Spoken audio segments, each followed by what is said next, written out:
Доброго времени суток. Вот очередной ножик готов. Легкий.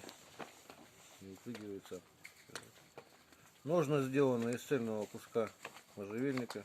Этим же ножом практически все вырезано там. Ну и еще пару инструментов помогал. Бычий хвост обтянутый. Чем преимущество вот в этом месте? Острием он по коже, получается, не ездит, не режет шов. Можно удлинить. Ну и порежу сейчас, покажу, в чем вот преимущество. Вот холодным оружием не является якутский нож, так как нету гарды. Тут до 4 мм по закону можно. Правится по плоскости. То есть плоскость выводите, он нож получается заправлен. С этой стороны только вот об кожу.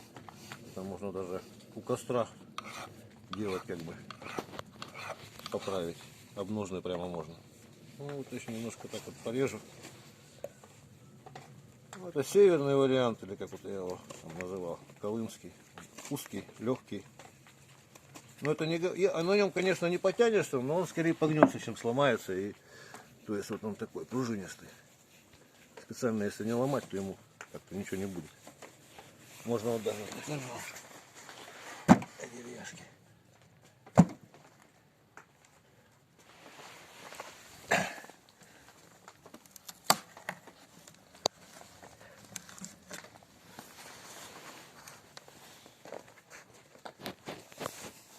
Вот так это.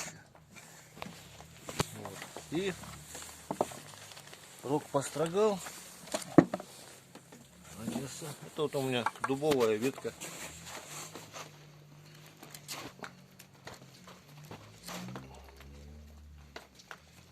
Ну, видно, да, как примерно врезается. Вот чем хороша рукоятка, что вот она удобно, несмотря. И то, что порезаться боитесь, это вот просто говорю, что если надо воткнуть, просто вот так вот таким хватом и со всей дури можете, видно, да, вот насколько хорошо. Вот сухая, вот это сырая, вернее, вот сухая. Вот, и ну вот покажу еще по коже.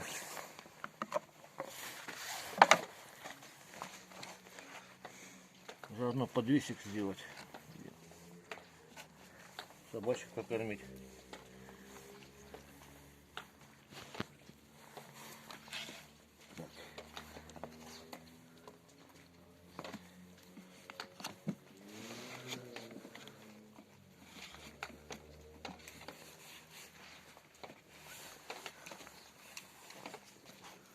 Оня, ты уже кушала.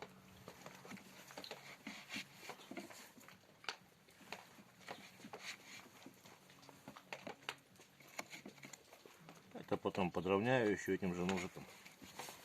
Сейчас просто не буду видео растягивать. Ну а подвес такой получается прочный.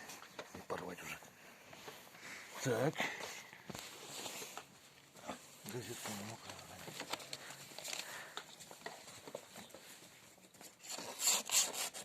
Видно, да, что оно режет своим весом.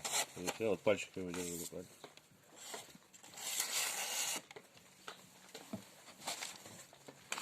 Так. Ну, в общем, всего доброго. До свидания.